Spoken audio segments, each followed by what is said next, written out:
Qu'est-ce que disait le rabbi quand on l'a pris pour un fou furieux quand tout a commencé? Il a dit, rien que le fait d'ouvrir la bouche prépare le prochain autobus qui va exploser.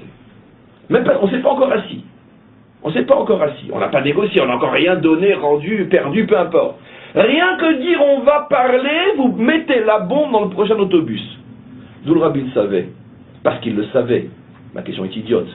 Mais d'où il le savait? Pour des gens idiots comme nous, entre autres des passages comme celui-là. Tu peux pas. Pourquoi? Parce qu'un Mechabel, dans sa nature, il est Av-Av. Quoi que tu lui donnes, ça ne sera jamais assez. Donc c'est ce qui a permis à Jonathan de comprendre que ici le Sheol fait allusion au Av-Av, donne, et il a cherché à comprendre alors qui peuvent être ces gens avec qui il ne faut jamais négocier.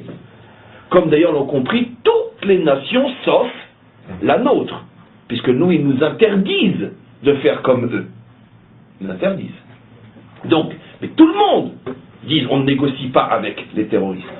Mais tout le monde nous oblige, nous, à négocier avec les terroristes. Donc, d'où il le savait, il a cherché à comprendre dans quel peut être ce genre d'hommes avec lesquels on ne négocie pas. Pourtant, ça fait partie de la nature humaine de négocier. On négocie avec ses ennemis.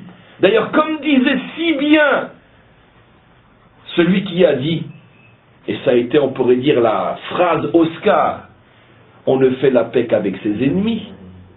Mais pourquoi il s'est complètement trompé? Pourquoi il a, d'une certaine manière, consciemment ou non, fait chavirer notre nation? Parce que oui, on fait la paix avec ses ennemis, mais on ne fait pas la paix avec des terroristes. Si tu avais été un petit peu plus au courant de ce que nos textes disent, tu n'aurais pas dit une bêtise pareille. Non. On fait la paix avec ses ennemis, oui, mais on ne fait pas la paix avec des terroristes. Quelle est la différence? C'est que le terroriste, dans sa nature, c'est un chien. Il n'est jamais assouvi. Et donc tu ne pourras jamais te dire, allez, on arrête, on s'embrasse, c'est fini, t'as perdu, j'ai perdu, t'as gagné, j'ai gagné, comme dans toute négociation. Allez, on continue maintenant ensemble pour un avenir meilleur. C'est possible avec un ennemi, pas avec un terroriste. Un ennemi qui a renoncé à être ton ami. Oui, parce que justement, parce qu'il n'a pas une nature de terroriste, comme une véritable nation, par exemple. Une nation, dans son essence, à quelques exceptions près, n'est pas terroriste. Elle peut être terriblement ennemie, mais pas terroriste. Par définition, le terrorisme, c'est forcément des gens sans nation. Et qui d'ailleurs n'en veulent pas, parce que du jour où ils l'en auront, ils ne pourront plus être des terroristes.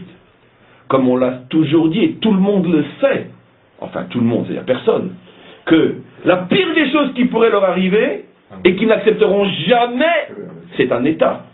Parce que dès qu'ils auront un État, ils ne pourront plus être terroristes.